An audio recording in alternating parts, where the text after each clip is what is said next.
Hello friends, good morning. I am Jia Trivedi. I am translating a full chapter 4, Call of the Hills. Hey Abumia, looking said, Oh Abumia, ઉદાસ કેમ લાગો છો? Why are you sitting alone today? તમે આજે એકલા કેમ બેઠા છો? Where is your darling Kalua? તમારી વાલી કલુઆ ક્યાં છે? Govinda was worried. ગોવિંદાને ચિંતા થઈ. Perhaps I have lost her. કદાચ હું તેને ખોઈ બેઠો છું. I have seen her footprints going up the hill. મેં તેના પગલાંની છાપ પેલી ટેકરી ઉપર જતા જોઈ છે. That devil must have killed her. પેલા રાક્ષસે તેને મારી નાખી હશે. Poor Abu Khan was almost in tears. બિચારા અબુ ખાન લગભગ તો રડવા જ લાગ્યા હતા. He could not understand why Kalwa broke the string and disappeared in the night. Kalua રાત્રિ સમયે દોરડું તોડી કેમ ભાગી ગઈ હતી તે અબુ ખાનને સમજાતું ન હતું. He used to give her green juicy grass and tasty grains. તે તેને લીલું રસવાળું ઘાસ અને સ્વાદિષ્ટ અનાજ આપતા હતા. But even then his only family member had left his house. તેમના કુટુંબની એકમાત્ર સદસ્ય ઘર છોડી જઈ રહી હતી. After some days Abumiya bought another goat. થોડા દિવસો પછી અબુમિયા એક નવી બકરી ખરીદી. This new one was pretty. એ નવી બકરી ખૂબ જ સુંદર હતી. White as snow, had two little horns and pair of lovely bright red eyes. બરફ જેવી સફેદ અને બે નાનકડા શિંગડા હતા અને ચમકતી બે લાલ આંખો હતી. I will call you Chandni. હું તેને ચાંદની કહીશ. Caressing her soft fur he said. તેમના મુલાયમ વાલ પંપાલતા તેમણે કહ્યું. One fine morning his neighbour Govinda appeared. એક દિવસ સવારે તેમનો પાડોશી ગોવિંદા આવ્યો. He saw Abu Miyan talking to his only family member. તેને અબુ મિયાને તેમના કુટુંબની એકમાત્ર સદસ્ય સાથે વાત કરતા જોયા. Hey Abu Chacha, you looking happy and healthy. Oh Abu Chacha, તમે ખુશ અને સ્વસ્થ લાગો છો. How's life now. તમે કેમ છો? I am the happiest person Govinda. હું એક સૌથી સુખી વ્યક્તિ છું Govinda. Chandni has brought a new life to me. Chandni મને એક નવું જીવન આપ્યું છે. She loves me a lot and even I can not live without her. તે મને ખૂબ જ ચાહે છે અને હું પણ તેને વગર રહી શકતો નથી. Abu Chacha was beaming with joy. Abu ચાચાનો ચહેરો ખુશીથી ચમકતો હતો. But what were you telling her. પણ તમે તેને શું કહી રહ્યા હતા? I saw you talking with your darling.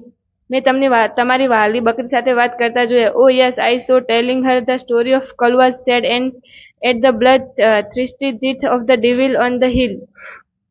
હા, હું તેને પેલા લોહી તરસ્યા રાક્ષસના મોઢેથી કલવાના દુઃખના અંતની વાત કરી રહ્યો હતો. અબુ મિયા રિપ્લાઇડ. અબુ મિયાએ જવાબ આપ્યો. But my dear Chandi will never leave me. પણ મારી વાલી ચાંદી મને ક્યારેય છોડીને નહીં જાય. She is so understanding and happy with me. તે ખૂબ જ સમજદાર અને ખુશ છે મારી સાથે. He added. તેમને કહ્યું. Govinda said, Abu Chacha, I am delighted to see you like this.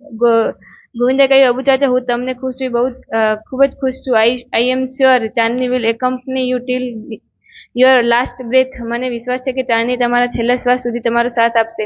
Sum year passed. થોડા વર્ષો પસાર થયા. Chandni develop and attraction for the hill. ચાંદનીને પેલા ટેકરીઓ પર આકર્ષક થવા લાગ્યું. Every morning she watched the hill top sing in the tender sunlight. પેલી ટેકરીઓ પરથી આવતો કોમલ તડકો તે દરરોજ સવારે જોતી હતી. How beautiful this hills are. આ ટેકરીઓ કેટલી સુંદર છે. She thought. તેને થયું. And how refreshing is the breeze that below through them. તેમાંથી આવતી પવનની લહેરો કેટલી તાજગી ભરી છે. I must run across those green fields. મારે આ લીલા ઘાસમાં દોડવું પડશે. She ran towards the hill but stopped with જાત. જ્યારે તે દોડવા ગઈ ત્યારે તે તરત જ થોભી ગઈ. There was a rope around her neck. તેના ગળામાં એક દોરડું હતું. તેના કારણે she hated it the most. તેને જરાય ગમતું ન હતું. Gradually Chandni stopped eating the green grass and tasty grains. ધીમે ધીમે ચાંદનીએ લીલું ઘાસ અને સ્વાદિષ્ટ અનાજ ખાવાનું બંધ કરી દીધું હતું. Even she lost interest in Abu Khan stories. તેને અબુ ખાનની વાર્તામાં પણ કોઈ રસ ન હતો. She lost her appetite grew very thin. તે ખૂબ જ દુબળી અને તેની ભૂખ પણ મરી ગઈ હતી. She started moodily at the hills bathing in the sunlight or playing with the clouds. તે તડકામાં નાહતી અથવા વાદળો સાથે રમતી હતી. Abu Khan could sense what was happening to his dear Chandni. Abu Khan સમજી ગયા હતા કે તેમની વાલી ચાંદનીને શું થયું છે. He pushed her into a small hut and shut the door. તેને ધક્કો મારીને એક ઝૂંપડીમાં બંધ કરી દરવાજો બંધ કરી દીધો. But forget to close the small window at the back.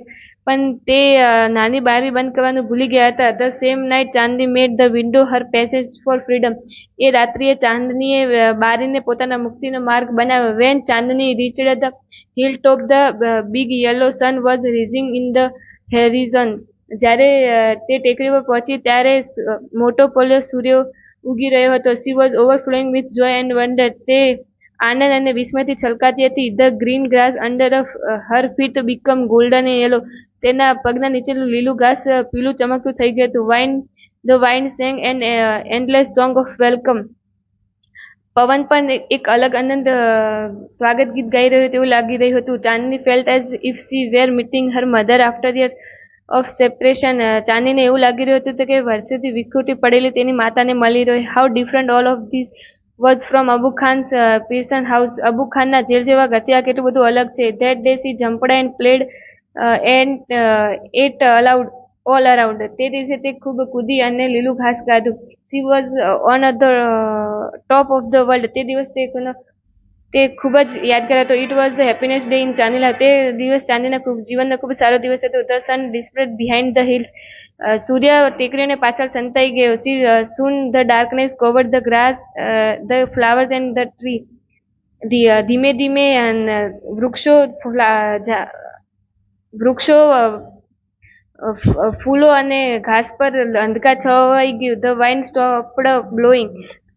પવન પણ ફૂંકાતો બંધ થઈ ગયો. There was still all around. બધી જ બાજુ શાંતિ હતી. An owl hooted from a hole. બખોલમાંથી ઘુવડ બોલ્યો. Chandni felt scared. ચાંદની ડરી ગઈ. The full moon rose in the distant sky. પૂનમની દૂર આકાશમાં પૂનમનો ચંદ્ર ઉગ્યો હતો. In its silver light Chandni saw two bright eyes and sharp teeth moving slowly towards હર. તેની ચાંદીની બે ચમકતી આંખો અને તીક્ષ્ણ દાંત ધીમેથી તેની તરફ આવતા જોયા. The devil was not hurry. રાક્ષસને જરાય ઉતાવળ ન હતી. He knew that goat was also his food. તેને ખબર હતી કે આ બકરી પણ તેનો જ શિકાર છે. The wolf and goat struck their heads with each other. વરુએ અને બકરીએ એકબીજા સાથે માથા દડાવ્યા. He was big and furious whereas she was small but not weak. વરુ મોટો અને વિકરાળ હતો તેમજ બકરી નાની હતી પણ નબળી ન હતી. Chandni stood firm on her legs and head silently bent and her strong horns aimed at the devil. તે તેના પગ પર સ્થિર ઊભી રહી અને માથું નમાવી તેના શિંગડા રાક્ષસ સામે રાખ્યા. She looked like her brave soldier ready to fight cruel enemy. તે એક ક્રૂર શત્રુ સામે લડવા તૈયાર હોય એવી લાગતી હતી. The fight began. લડાઈ શરૂ થઈ. It went on through the night. લડાઈ આખી રાત ચાલી. The moon began to grow pale and suddenly hide behind the clouds. ચંદ્ર ઝાંખો થઈ ગયો અને વાદળા પાછળ સંતાઈ ગયો. The star also began to disappear one by one. તારાઓ પણ એક પછી એક ગાયબ થવા લાગ્યા. A faint light appeared in the east. પૂર્વમાં એક સૂર્યનો કિરણ ઉગ્યો. The first rays of the sun saw Chandni laying on the ground. સૂર્યના પહેલા કિરણને ચાંદની જમીન પર પડેલી જોઈ. She was completely soaked in blood. તે લોહીથી લથબથ હતી. The wolf tired and sleepy was getting ready to devour Har.